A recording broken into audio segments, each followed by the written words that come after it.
Petrol 11, diesel 14 रुपए बढ़ाने की समरी मुस्तरद, सिफारिश को अवामी मफाद में रद्द किया गया।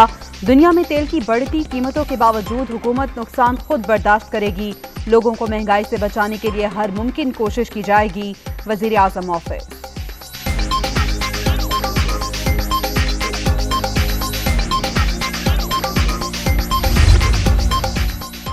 वज़ीर आज़म इमरान खान से नवाब ऑफ भावलपुर के साहबजादे बहावल अब्बासी की मुलाकात, पीटीआई में शामिल।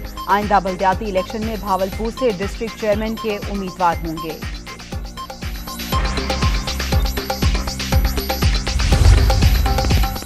और army chief general Qamar Javed Bajwa से यूरोपीय यूनियन की सफीर की मुलाकात, बाहमी दिलचस्पी और इलाकाई सिक्योरिटी की सूरत हाल पर तबादला ख्याल। अफगानिस्तान की मौजूदा सूरत हाल पर भी बातचीत।